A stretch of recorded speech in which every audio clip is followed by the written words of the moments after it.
And now we're recording.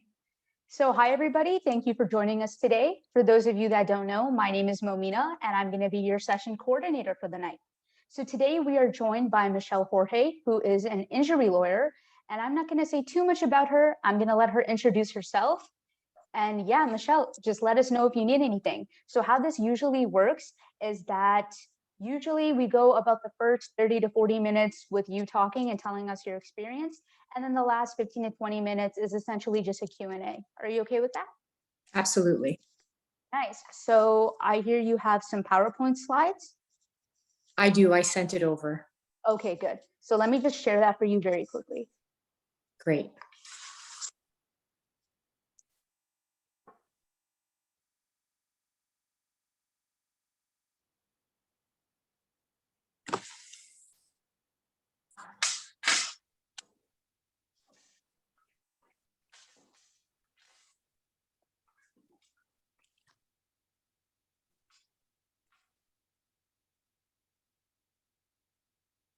Sorry, folks, Wi-Fi is just being a little bit slow today.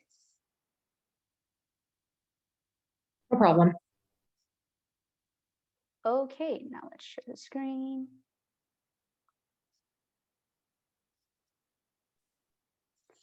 So can everybody see my screen right now in the presentation slides?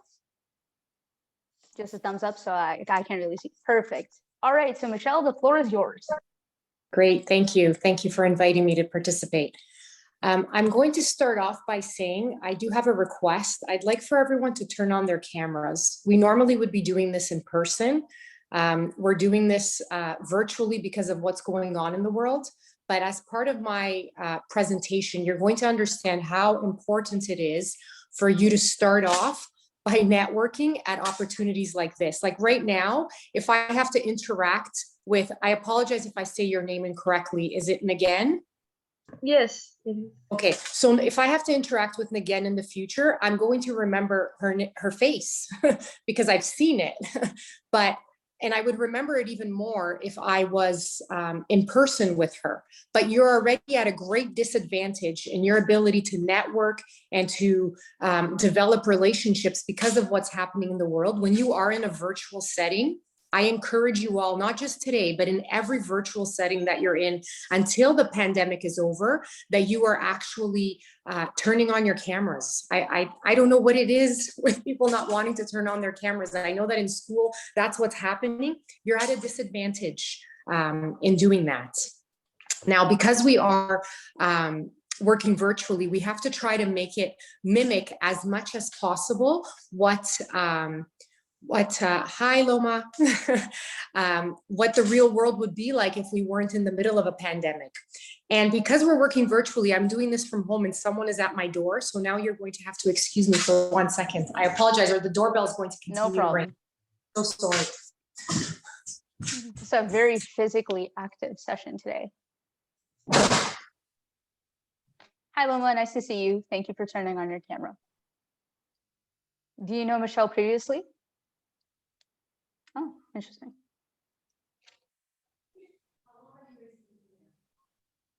Must be the Amazon guy.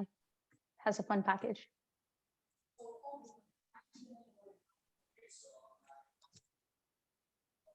Thank you so much.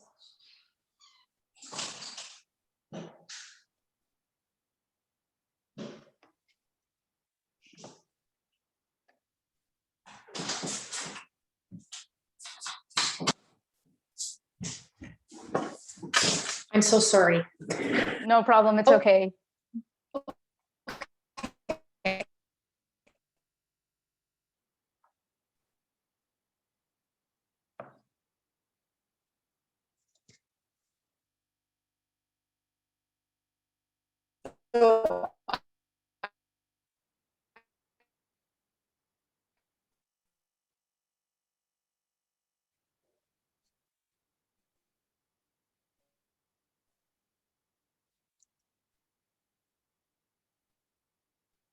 Now, as far as what universities I went to, I graduated from York for undergrad and I went to Osgoode Hall Law School.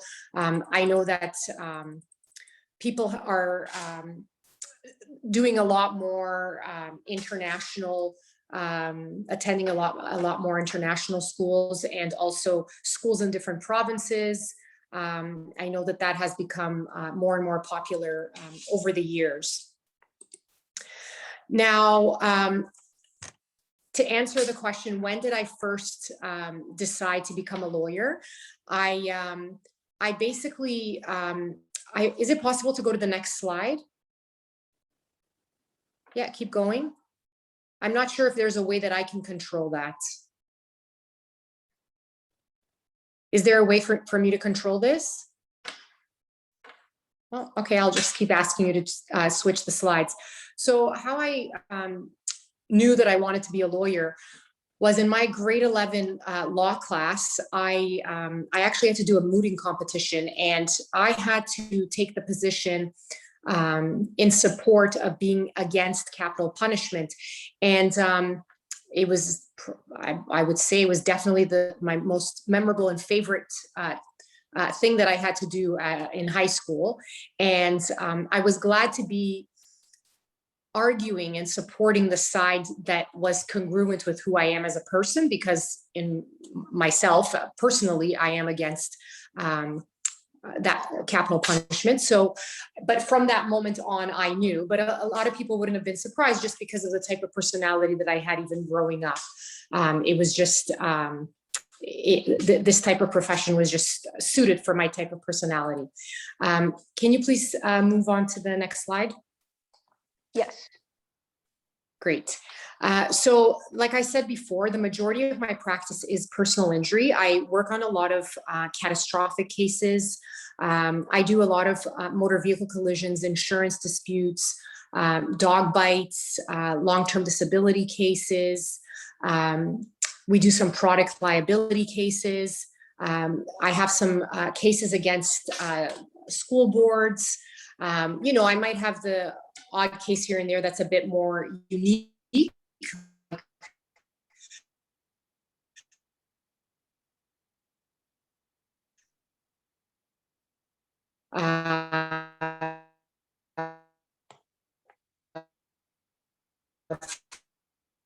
For example, employment law, and we do wills as well, but the absolute focus of my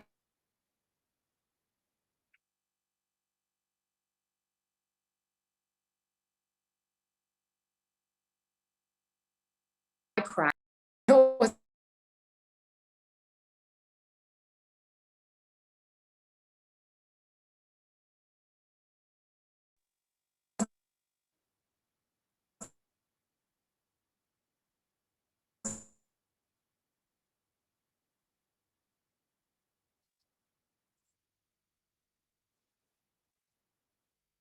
going on with things coming at me. Sometimes I'm there are days where I'm in meetings back to back, constant. Like today, I've been in and out of meetings all day since 10 o'clock. This is just the way my practice is and the way my calendar is. You probably need to, oh yeah, no, you're in the right slide. Something that I didn't implement from the beginning of my career, and I actually learned it while I had been a lawyer for about almost 4 years, and I had been asked to speak at a conference, and I don't remember what I was speaking on, but I remember that there was this other lawyer there who gave a presentation about how to control your calendar, and it really changed how I practice, and I have continued. So that was back in 2008. I still remember, it was March of 2008. And it was Barb Leggett. She's a fantastic personal injury lawyer. And it made me practice in a more efficient way. And I encourage you to implement this early on. And you can even implement it as a student, as a law student. So basically some of the things that she taught during that presentation were that when you block things in your calendar, you can't just block the event, you have to block the prep time. And, you know, translate that as you may, you know, like, for example, in your world, you know, when you have an essay that's due, whatever, February 10th, you can't just block February 9th to work on that essay. You need to block time for research. You need to block time for you to be able to review multiple times, have all of your drafts. Like before I submit something to the court, especially if it's something really involved, there's times where I've had, there was some affidavits that I just filed not that long ago on a case where my client suffered catastrophic injuries. There's multiple issues involved, and there's a tort and an accident benefits, which that would be for another presentation. I won't explain that for today's purposes. But my affidavit alone is over 100 paragraphs. I must have reviewed that thing like 15 drafts. So I don't just block, and my staff doesn't just block, oh, Michelle has a mediation. They're going to block the meeting for me to meet with the client to prepare for the mediation. They're going to block time for me to review the draft that my junior associate is going to give me of the mediation memorandum. It's just like when you're preparing for court, you can't just have the days blocked to go to court. Every day that you're in court will probably take at least 3 or 4 days for you to prepare for, minimum. You can assume that you might take up to a week just for one day. So you have to block all of that time accordingly.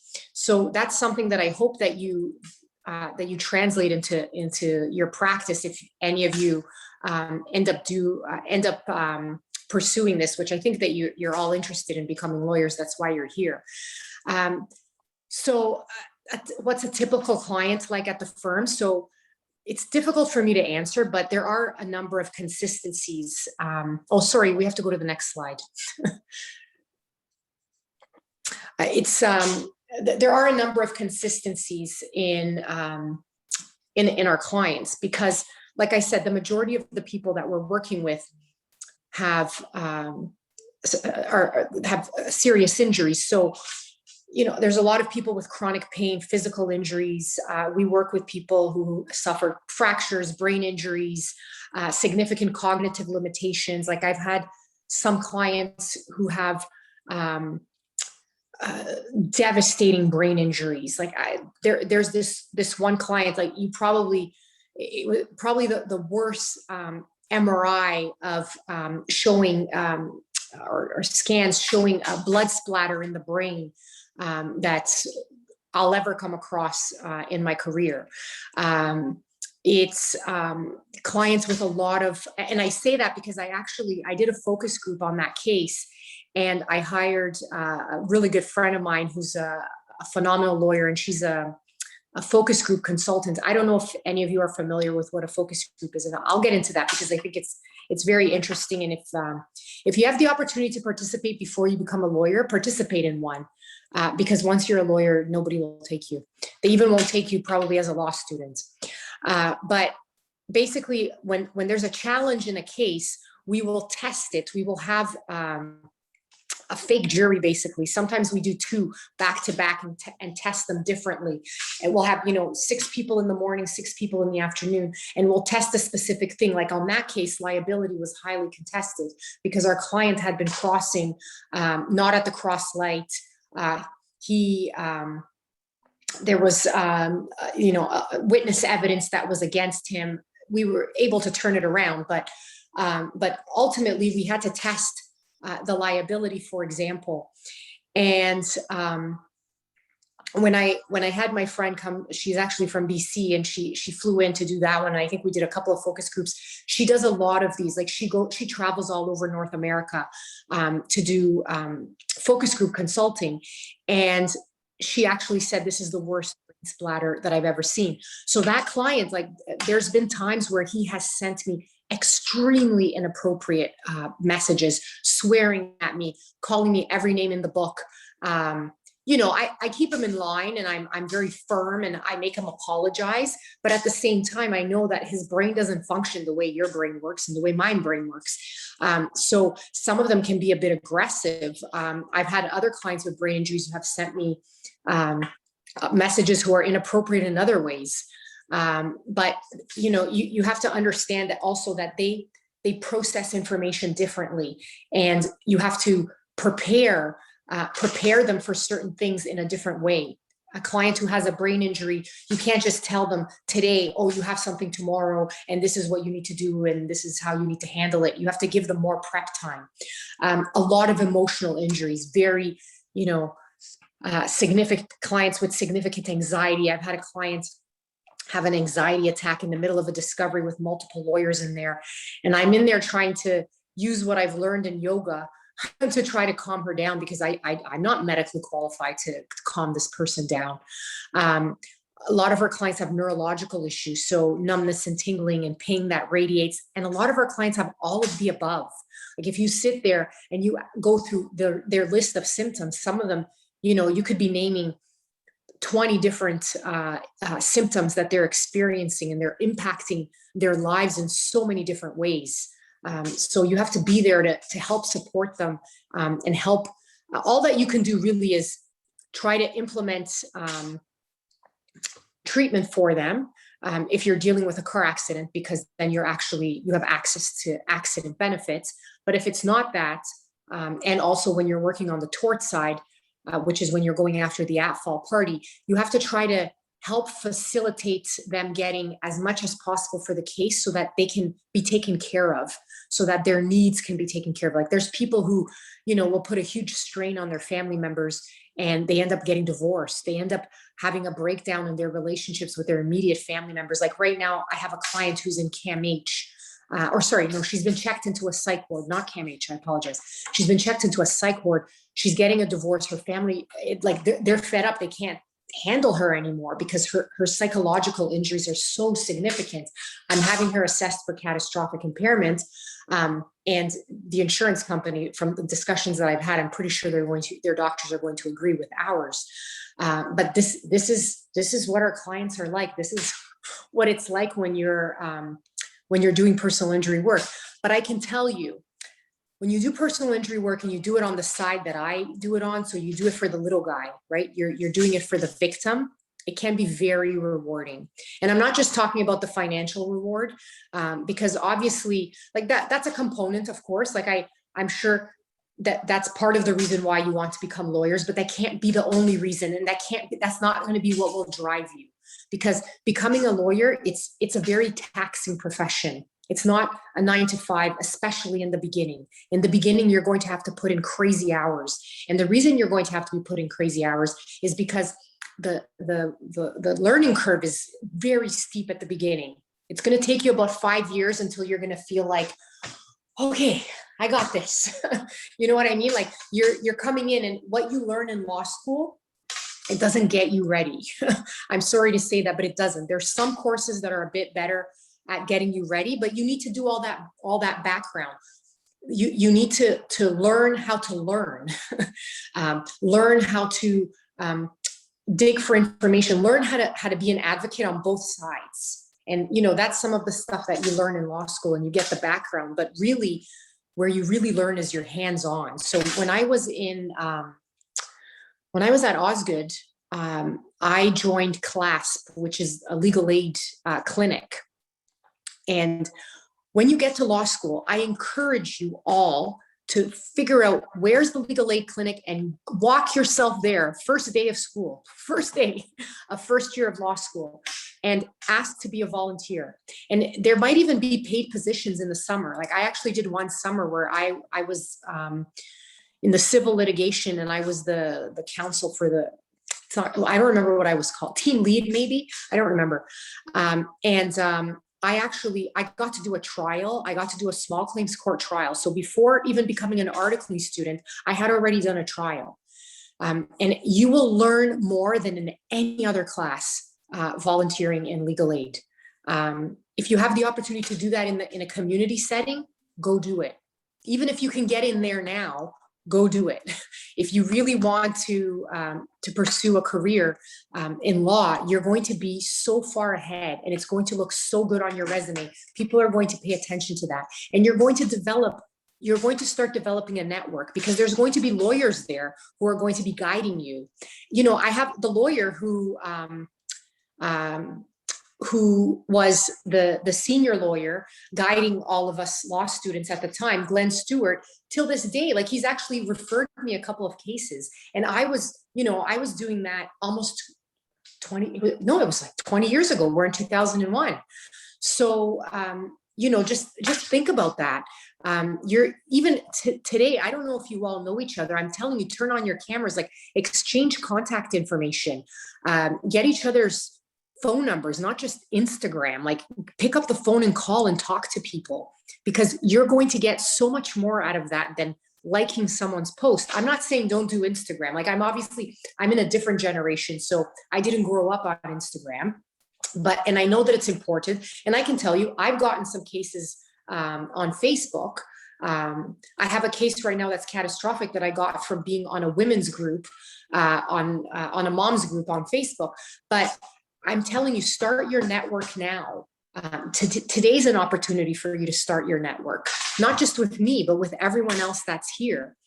So I've really digressed, but let's move on to the next slide.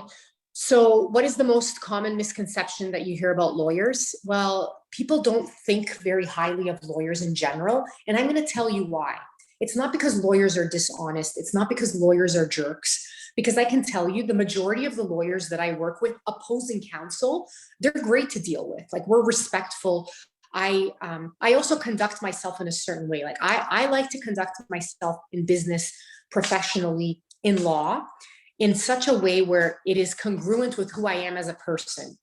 So normally I'm a happy person. So I don't want to be miserable in meetings all day, fighting with people. I can be just as much of a confident and effective advocate for my clients, being who I am, as opposed to, coming in there and acting like a jerk. And there's only a few people in my, in the personal injury bar, there's a few lawyers and everybody knows who they are, and they act the way they act. And they might be more difficult, and you can either react the same way, or you can stay true to who you are, and you're going to come out on top at the end. Even as long as you are confident in your position, you're well prepared, and you're strongly advocating for your clients, you can do it in a respectful fashion. You can agree to disagree respectfully. You can, go out for dinner with your opponent when you're done. And you can do no less justice to your client by doing that. There's this lawyer that he's a bit older than me, so he probably has, 8 or 10 years on me, but he has a reputation. Like, he's so tough on everybody. And he started off that way with me originally. This is because, I was a young pup coming in, and, this is how it is. They're going to give you a really hard time in the beginning. Just stand your ground. Stand your ground. You're going to walk in there into meetings. You can be just as well prepared as they are. They're going to know more than you, but you can be just as well prepared. And anyway, he was he was a pain in the butt to deal with, like a complete pain. And I remember one time at an examination for discovery, he's being himself, and he's all over my client, and I'm interrupting because I will never let anybody break rules against when they're dealing with my clients. And I will also not allow them to be disrespectful to my client. But I will do that without raising my voice, without losing my cool. I will be completely calm. And part of why I can stay completely calm is because my background is Portuguese, and we're hot-blooded people. So I'm used to yelling, and, we can, yell at a family function and then say, I love you, in the matter of, barely 60 seconds have passed by. So it's not going to get to me. Like, I can stay my blood pressure is not going to change. Anyway, I remember at one point he was being himself, and I was interrupting, and I was protecting my client. And he said, you're scaring me. So I said to him, do you need a break? And I made sure that I said it on the record that I wasn't raising my voice. I wasn't, I put my position on the record, and then I asked him if he needed a break, because I knew he was BSing. And he smirked. And after that, completely different. Like, we're friends now. Like, we've been out to lunch together. Like, he'll text me, like, I'm one of his favorite lawyers. This was years and years ago, but like, just stand your ground, but do it in a respectful way. Don't let them get under your skin, because they will try to do that. Some of them, I have, there's this other lawyer. He was literally yelling at me all day long at an examination for discovery. And this is while I was already a partner. And I stayed completely calm the whole time. I actually had the secretary, the receptionist at the court reporting place actually came and asked me during a break if I was okay. And I'm like, I'm fine. Anyway, he ended up paying me money because I brought a motion against him, and he had to pay. So do you know what I mean? Like, you will win in the end. Stay true to who you are. But back to what they think of lawyers. I keep digressing.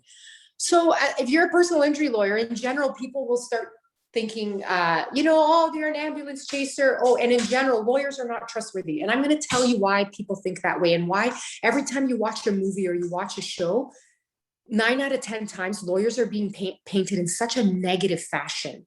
And this is why. This is because of tort reform. And in the 1950s in the United States, all these big, huge, tobacco, all those companies, they got together and they came up with this plan for tort reform, where they basically brainwashed the public to think lawyers are these, bottom of the earth, like terrible, terrible human beings that just make insurance premiums go up and do all these terrible things, versus the fact that we're there to keep justice, like to keep the balance, right, between the big bad, in my example, the big bad insurance company and the little innocent accident victim, right? Like, we help to do this to the, scales of justice, right? But they spend all this money lobbying and advertising and brainwashing people. So that's why people think this way of lawyers. And you have to just stay true to who you are and do good work and keep proving yourself. And I don't know if in my generation or even in your generation, if we're really going to be able to clean up completely what's been done to the reputation of lawyers. Are there some bad apples? Yes, but there's very few. Like, there's very few who are really, doing terrible things like mismanaging a client's funds, or like, it's such a small percentage of people who are actually not, being ethical and conducting themselves in an ethical fashion. But unfortunately, this is how it is. Like just the way the in my industry, the way the Insurance Bureau of Canada, they paint accident victims out to be as fraudsters. That's what they do. Do you know what their lobbying budget is? It's $110 million annually. So how do we counter that? So I was on the board of directors for the Ontario Trial Lawyers Association for 10 years. And we did a ton of work fighting, constantly fighting, and they're still doing it. And no matter what, you're up against $110 million lobbying effort. So it's like you try to fight, but how do you fight the government when all this money is being fed and all this money is being spent brainwashing the public to think, but then when somebody actually gets into a collision, then they see what happens. Another piece of advice that I want to give you: once you become a law student, it's free to become a member of the Ontario Trial Lawyers Association. Write that down. Go start following them on social media. Join. I don't know if they have a membership for pre-law students. I don't remember them having it when I was on the board, but it's that organization. It helps to raise me as a lawyer. I can tell I met my partner through doing work in that organization. So I became this was in 2008. Although I remember my partner from law school, she's a year ahead of me, but I'm like, she doesn't remember me because I was saying she was snobby. She wasn't. I'm just kidding. She's awesome. So in 2008, I became the chair of the New Lawyers Division, and she became the chair of the Women's Caucus. And we met in the hallway, and it was like our partnership was. It's not that we talked about it that day, but it was like it blossomed from there. And it was definitely like it was meant to be. If any of you are thinking in your track to become lawyers, to whether you're thinking about becoming an associate or becoming a partner, if you are thinking about partnership, it's very important that you choose a partnership where you can say that your partners have a similar moral compass. So my partner and I, we talk about this all the time, because a lot of partners, we hear stories, they don't like, I love my partner and she loves me. We have a wonderful friendship. And we feel very fortunate that we've always had a very similar vision of how to practice law and what we wanted for our law firm. Now, people who are in partnerships where they don't have the same moral compass, they don't have the same vision for what they they want for their law firm, it can cause a lot of turmoil. So it's very important to think about those things. You know, I was saying about her being, she's not snobby at all. I make this joke all the time, and she's like, really? It's very, very important to be with, if you're joining a partnership, to join for the right reasons and with people who are like-minded, because you're going to have to make a lot of decisions together, which you want to be able to sleep well at night. Sleep is very important when you need your brain to work at this level. If we can get the next slide. So what advice, I've been giving you a bunch of advice. So what advice would I give my younger self? So I wrote, study hard and study smart. So just the way, you know, people say, oh, don't work hard, work smart. You do need to work hard in law. You do. There's no way around it. But you can definitely do it in a more smart way. Like I found myself in third year of law school, I figured it out. And I'm like, why didn't I figure this out first year? And for example, in second year, I would go, you know, when we would get closer to the exams, I don't know if they still do summaries. I don't know if I'm sure they do. But, you know, there's these summaries that give you indexes of that help you, guide you to where to find the material for your answers. If you're doing open book exams. I did 1 year of law school internationally, and they were not open book, but here they were open book. So in second year at Osgood, I probably only went to find my summaries. Like the course was already well on its way. By third year, I knew to get the summaries right from the beginning. I knew how to do things in a certain way that made my life easier. So any opportunity that you have to join, you know, different associations at the law school, go join, go network, you know, whatever it is, whatever group it is, whether it's a group that's interested in a certain area of law, if it's a group of a certain ethnicity, it doesn't matter what it is. If it interests you, go join as much as you can. I mean, you can only give so much time. So if there's certain groups where you're expected to do a certain amount of work and you know that you can't dedicate that time, then, you know, be selective. But it's really important to learn how to study smart early on, and speak to law students. You know, when you start first year, try to get some mentorship, try to get a third year to mentor you. There might be programs at your school that you might be able to connect with people, and just go around and ask those questions. Balance is really important. So when I was in undergrad and when I was in law school, and there's been, you know, lots of times in my career too, but I was, you know, always study. And yes, you have to study really hard. It's very competitive out there, but you need balance. You need time with your family. You need to, and your loved ones, you need to carve out that time. And you're not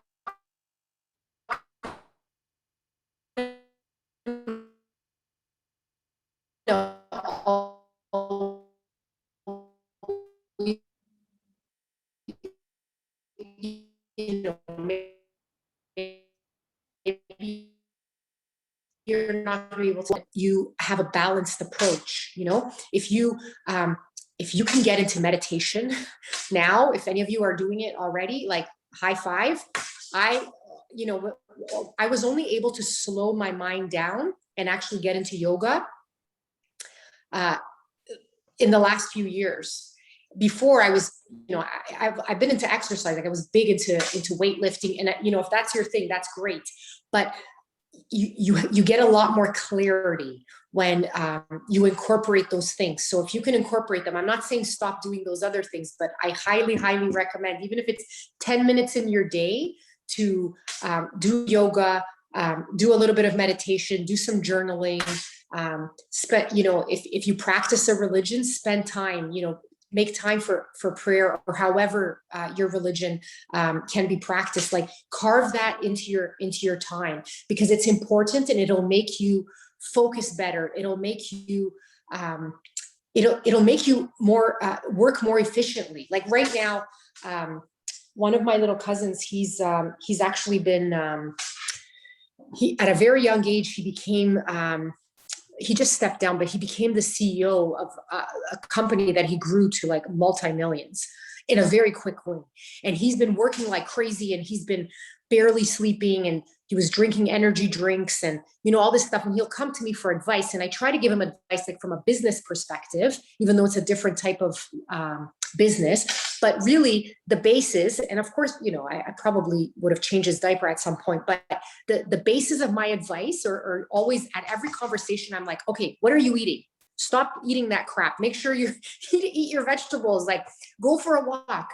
Stop partying, you know, like you need to do things to clear your mind. You're going to be able to do your job better, and you're going to have less stress if you're able to clear your mind. So balance is really important. What advice do I give to the next generation? So guys, you need to get off your phones. I see my son, when I take his phone away, it's like I've taken oxygen. Like he's all over me. Like, oh, when am I getting it back? Like, it's crazy. I've given myself, like my phone goes on, I don't even know what it's called, but it does something at 10 o'clock where I'm not supposed to use it. A lot of my apps get locked. I only have emergency things coming through. And a lot of that is locked until 9:30 in the morning. Do I ever use my phone after 10 or before 9:30? I do, but I try not to, because your brain needs a break. Give yourself restrictions on apps that are useless to your brain. Give yourself restrictions on, I don't know how much time you're spending on Instagram, but you can catch up on everything your friends are doing in 15 minutes. Like you don't need to spend all that time liking, you know, like it's just, it clutters your brain. Go volunteer. You're interested in immigration law, you know, I don't know, on Monday, spend an hour calling different immigration law firms or sending emails asking, you know, I'm available for from 12 to 5 on Fridays for the month of July and August. Can I volunteer? Here's my resume. This is why I think I can be of assistance. Maybe you'll get an interview. Look at whatever law firms you're interested in. Like if you want to come and shadow me on an examination for discovery or a court appearance or whatnot, reach out to me and say, you know, I'm available. Can I shadow you or shadow one of the lawyers at our firm? Use every opportunity to network. So if any of you are thinking about partnership, if that's on your mind, you need to be able to bring in your own files. So when I first started practicing, I wasn't at a law firm that put any pressure on me for marketing. So even though I knew that I wanted to be a partner at some point in my career, I didn't have that pressure. So I didn't put the pressure on myself right in the beginning. My partner, on the other hand, she, once she started our firm grew from Jewel Law to Jewel Radamises to Jewel Radamises George. She said Jorge, I get that a lot, or Jorge or whatever. So the proper pronunciation of my last name is George, but I use George all the time. And if any of you have last names or first names that are not easy to pronounce, make sure you correct people. So when a judge says your name incorrectly, correct them. If opposing counsel says your name incorrectly, correct them. They should learn how to say your names properly. So it's very important that you use every networking opportunity that you can get. Like I said, I wasn't focused on that until later on in my career. Unfortunately, even though I wasn't focused on it in a direct way, like saying, send me a case, I was focused in networking in other ways. Like as soon as I got an opportunity to do speaking engagements, I started doing speaking engagements. I became, you know, the new lawyers division chair for the Ontario Trial Lawyers Association. Then I became, the following year, I joined their board and I got involved in a lot of committees.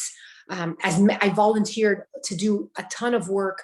And I took every opportunity to learn. I had an amazing mentor early on in my career. He's passed away, but he was just a phenomenal lawyer.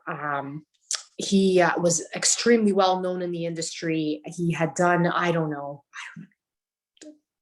over 100 trials. I don't know, a few hundred trials. And he was just like this persona, like everybody knew him. His name is Jack Fireman, or was Jack Fireman. So I had such an advantage having him as a mentor. So I would go to these, he would counsel me on files, and I would go to these lunches with him, and I'd bring my laptop or my notepad, and I would write down everything he would say, and I'd bring files and review them with him, and he would teach me what to do. We would have these lunch meetings for 2 hours. May his soul rest in peace. For probably an hour to an hour and a half, he would tell me about all the women he was dating. And then for half an hour, he would give me gold nuggets, like just gold. And I would write it all down. And then I would come back and I would share it with the other junior lawyer. And you have to use every networking opportunity that you can get. You have to, when you're now, I don't know how long this pandemic is going to last. None of us know, but we could be in this situation for a few years. And I talk to our junior lawyers about this. When we have our lawyers meeting, they're at such a disadvantage because, I'll go to, we call it network court reporting, for example, which is where we do a lot of our discoveries, mediations. And I'm in the hallway, I'll run into 3-4 different lawyers that I know. I go to the lunchroom, I'm chit-chatting with another lawyer. Next week, that lawyer might be referring me a case. The following week, I might be calling the other lawyer to help me on a case. There might be an issue that he's dealt with that I haven't dealt with, and he's going to help me. And just you need to stand out in these meetings, ask questions, talk to people, follow up with people, get people's contact information, volunteer to help. Just do whatever you can to stand out and show up. So you get invitations to do these events, go to as many as you can, and always turn on your camera. Always. Like, if your screen is off, that person has no clue who you are, right? Like they're not even going to pay attention to the name, right? And you need to get comfortable on camera, because who knows how long this is going to drag out. And the legal profession has been forever changed. I think that the majority of our examinations for discovery, a lot of our mediations, now even the hearings through the Licensing Appeal Tribunal, they are now virtual. And they are very unlikely to switch that back to in-person hearings. So you want to get comfortable on camera if you're not. And I don't want to assume that any of you are or aren't. I'm just going by experience with my son. I see their classes, they all have their cameras off. And even when the teacher asks a question, they all sound like they're sleeping when they're answering. Half of them aren't paying attention. And a bunch of them don't even answer verbally with the camera off. They answer it in the group chat. And I'm like, this is crazy. You have to be able to, as an advocate, you have to be able to, think on your feet, be very quick. You need to practice presenting every opportunity that you get. Do good just for the sake of doing good. So don't just, offer to volunteer at an organization or help somebody. Like, if somebody calls me and they say, and they're talking to me and they say, oh, I'm looking for a painter. Okay, that has nothing to do with law. If I know a painter and I know he's good, or she, who knows, it could be a she, I am going to connect them. And do good and good comes back to you. Like, it's just, that's just a general thing. So don't just, that person is a lawyer, but they're not practicing in an area that I'm interested in, so I don't need to talk to them. Yes, you do. They might be able to introduce you to somebody. One of their buddies might own a law firm in criminal law, and you're interested in criminal law, and they might be able to connect you. Like, you don't know. And just humans in general, we should just do good for the sake of doing good, not always just expecting something in return. Congruency is key, and I think I talked about that already. Basically, it's important that whatever you're doing, whatever area of law you choose to practice, that it's congruent with who you are as a person. And if it's not congruent, you're probably not going to be happy doing this. because it's not just about the money, right? Like you have to be passionate about what you do. Of course, you want to make money, you want to have a certain lifestyle, but you also want to have that professional satisfaction, the career fulfillment. And if you're miserable and you don't believe in what you're doing, and you have to work these long, crazy hours, and you're not passionate about what you're doing, that's a long road ahead, and it's going to be really tough. I knew very early on that I only wanted to do this side of personal injury. I knew as an articling student. I probably knew as a law student, in all reality. Not probably, I knew, because it's who I am. I can't picture myself fighting for the big bad corporation. Not that all corporations are bad, but it's not who I am. But I'll give you an example. So when I was articling, I was at a firm that did both plaintiff and defense work. And my favorite lawyer at the firm, like till this day, when I see him, like, I'm like, you're the best. I give him a hug. Like he's amazing. And one of the most likable lawyers in our field. I literally have told people, if you don't like, his name is Jim Davidson. If you don't like Jim Davidson, there's something wrong with you. It's not Jim. Anyway, he asked me to do this research for him. And it was basically, I had to do some research for this woman. She was someone's aunt. She was trying to bring a claim as a Family Law Act claimant on behalf of her niece or nephew. One of the parents was an alcoholic, and the other parent had died in a collision. And I needed to do research to help the insurance company not have to pay this woman. But she was trying to help her niece or nephew because her brother or sister, one of them, somebody had passed away, and the other parent had a drinking problem. And I remember working on it over the weekend, and it bothered me so much. This is not why I was becoming a lawyer. I want to help that aunt to be able to better help that niece or nephew who suffered in this tragedy. I don't want to help the insurance company not have to pay money to this woman who's going to use it to help her niece or nephew. So it just solidified. And I'm not saying that you shouldn't do work for insurance companies or for corporations. That's not what I'm saying. But what I'm saying is do work that's congruent with who you are. And I know that in the beginning, you might not be able to be selective, right? Because it's very competitive.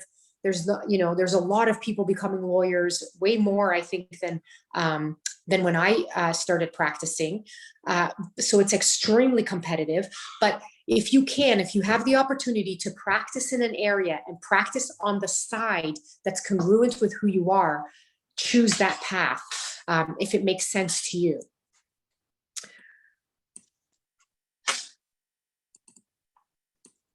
And if we can get to the next slide. So I really, really like Maya Angelou, and I tend to use her quotes on almost all of my presentations. So her quote says, "Do the best you can until you know better. Then when you know better, do better." So right now you're learning. There's so much. There's a huge learning curve, and when you're in law school and you're trying to help clients in the legal aid clinic, you're just do the best that you can. Work as hard as you can to advocate for your clients, and you're going to notice when you're doing that and you're putting in the time and the dedication, you're going to continue to improve, and then you're going to be able to do better, and then you're going to keep moving on to the next stage and the next level. And there's always room to do better in anything that you do in life. So what questions, I think it's all ladies that we have here. So what questions do you have for me? Everybody turn off your microphones and ask questions. Hi, Ms. Jorge. I have a question. Please call me Michelle. Michelle, okay. My contact information on the screen, please. Okay, Momina. Can you do that? Yes. Go ahead again. Okay, yes. So first of all, I wanted to say thank you so much for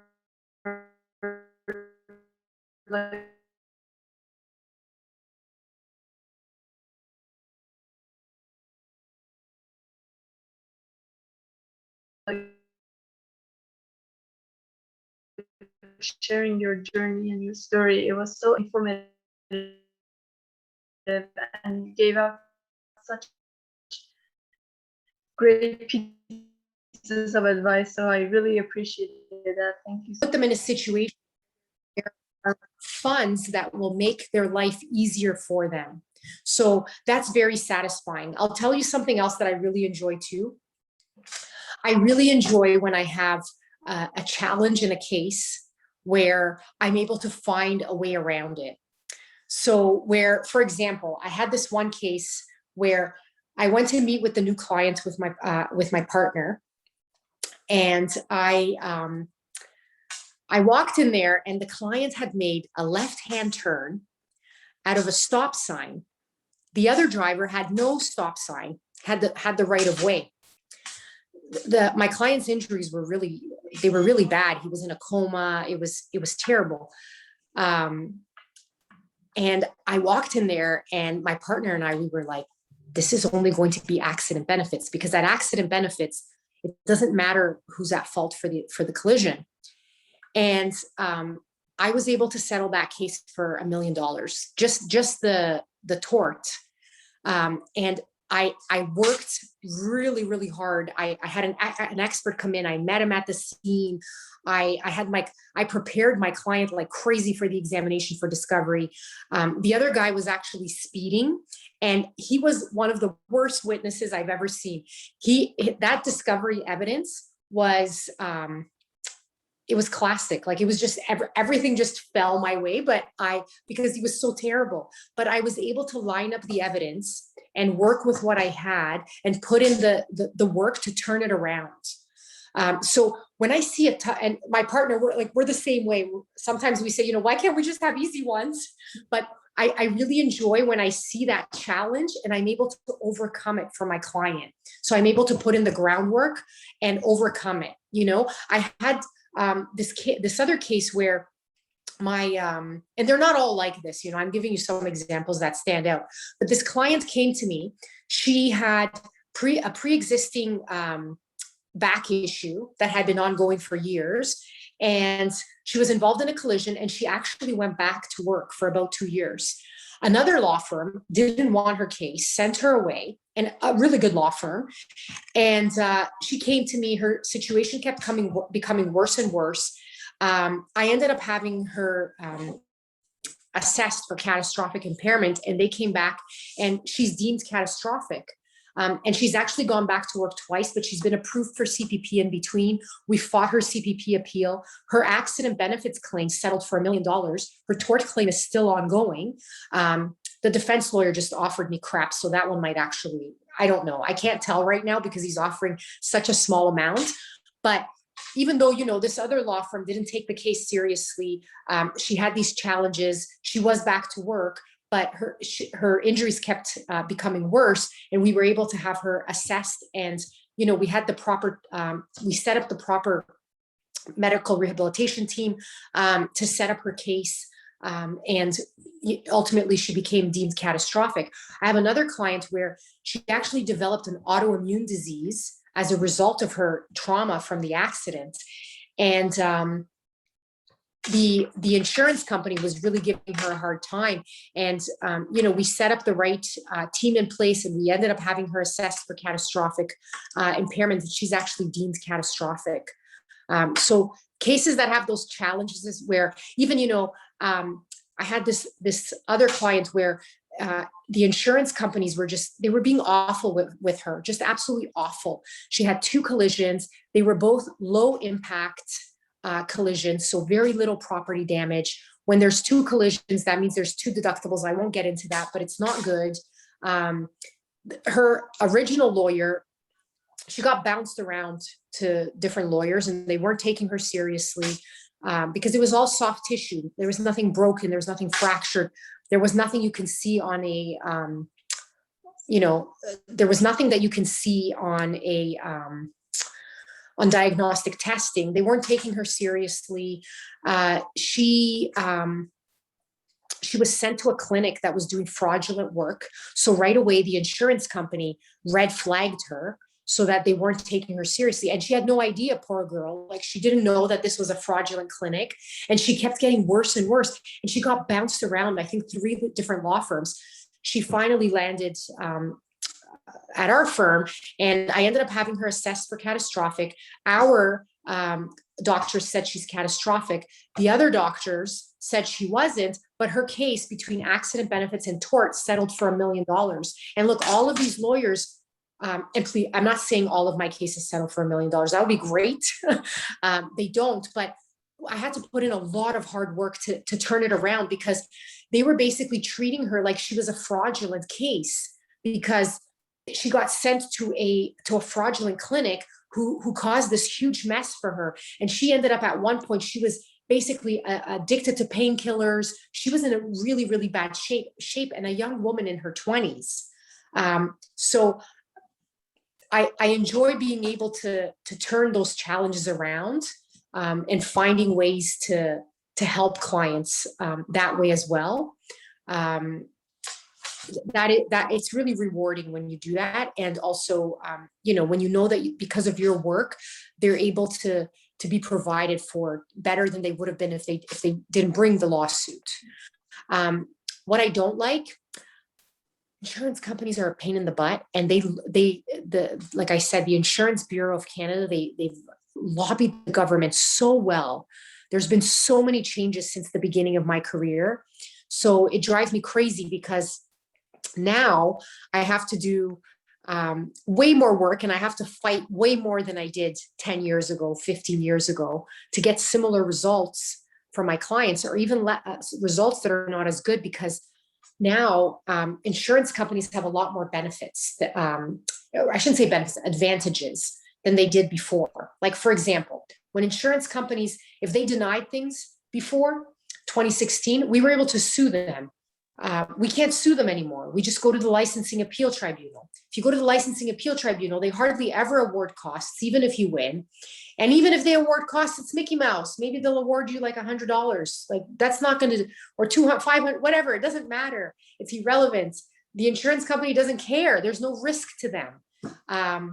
We used to be able to get 2% compounded interest. In tort cases, we used to have 5% prejudgment interest.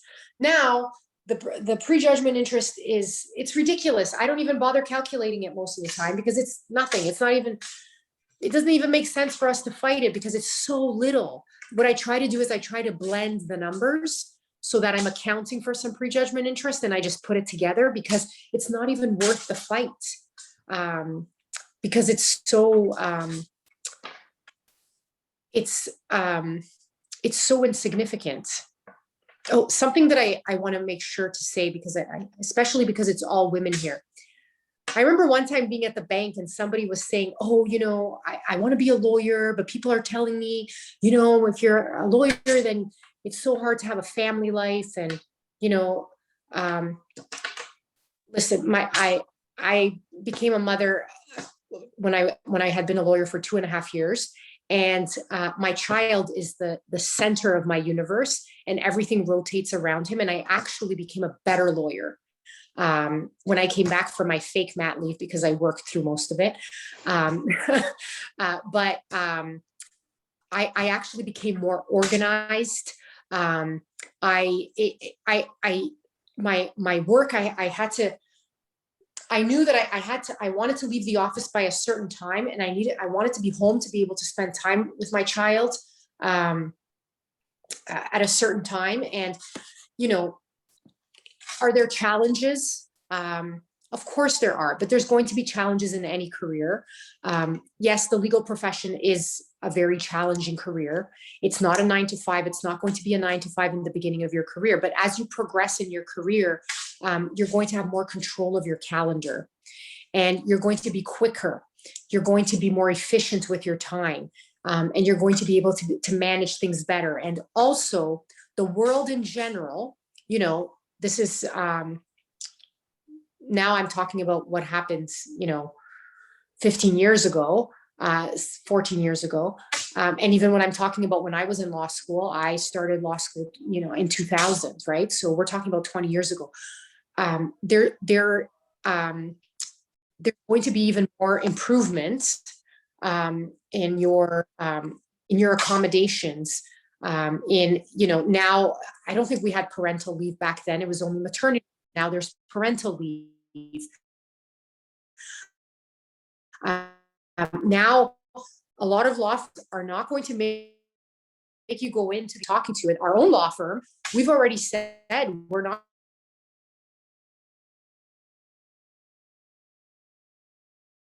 going to make people go in on a full-time basis. We don't need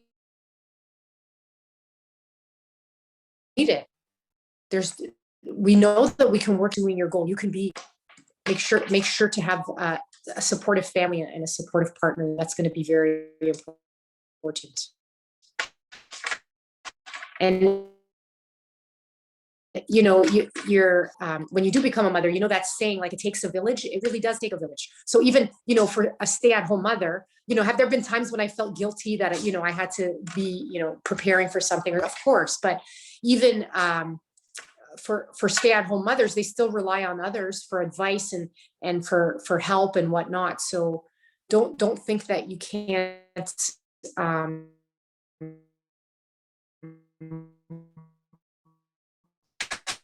you can't do both different ways and maybe given too much information. Loma, you have a question. Yes, hi, thank you. Thank you so much. That was an incredible presentation. I really enjoyed that. Thank you so much for your time. So I just have one question, it's very specific. How many cases would you say you have at any given time? So it depends. In different periods in my practice, I have had up to between 150 to 200, just myself, right? And then I'm overseeing work of other lawyers. Like it depends on the situation. So right now I have on my team, there are a few hundred files, but I'm not running all of those cases. So right now, the way that we have it is we have one team under my partner and one team under myself. But my team has a senior lawyer who actually has he's a year or two senior to myself. So he runs his own files. It's not like I'm not overlooking what he's doing. Him and I call each other and consult each other on some files, but it's not like I need to oversee what he's doing.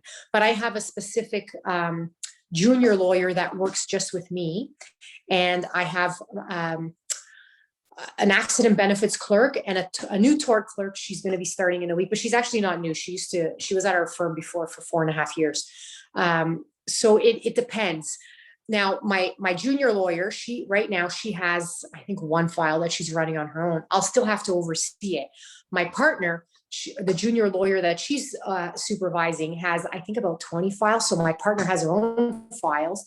And then she still has to supervise the junior lawyer's files. So it depends on what's going on. It's all about our tickler system and preparing ahead. So like what I was saying about, how you study and whatnot, we have a lot of reminders, like things have to be popping up all the time. There has to be reminders. Right now, files that I'm strictly running under my own team, I have over 80 right now. But like I said, the number, it fluctuates and it depends on like who's on the team and what's happening. We're not a volume firm. So, there's some places where they'll say, oh, I'm running 300 files. It's very specific. We do a lot of work on every file. We don't rush to settle cases. We want to maximize on every case. And just because a case is tough doesn't mean we'll turn it away. So, there's personal injury lawyers that have, 200-300 files and it's one lawyer and one law clerk. We don't work like that. That's not our model. Any other questions? I think that was all we had for now. So if you do end up having any questions, Michelle's contact info is right here. So I'm sure you can reach out. Michelle, I just want to thank you so much for coming and for such a productive session. I think you really nailed a lot of the practical parts of being a lawyer, which we haven't really seen yet. So I want to thank you for that. And I also want to apologize because I mispronounced your name at the very beginning of the session and you corrected it. So I apologize for that. And I'm sure you must have noticed my Wi-Fi is extremely spotty right now. Don't worry about it. Don't worry. And it's, yeah, I'm sure you noticed my Wi-Fi is very spotty. It's because I work in an outdoor office and the rain is just making the connection really bad. So I'm sorry for being very in and out. But I still really enjoyed the session and I wanted to thank you for your time.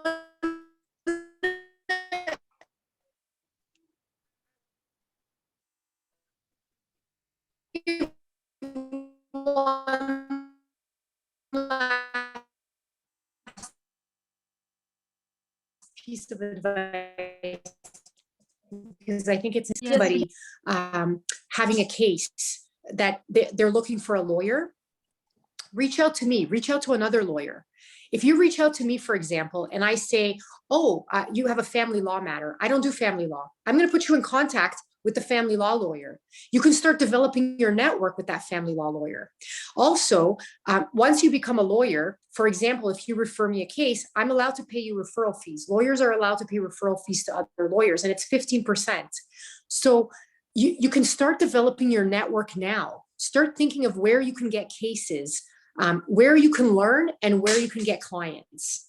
Like, if I can leave you with those things, those are really key. All right, I don't know if we lost our host. Oh no, she's still here. No, I'm still here. Apologies again. I work in an outdoor office, so the rain is just making the Wi-Fi terrible today.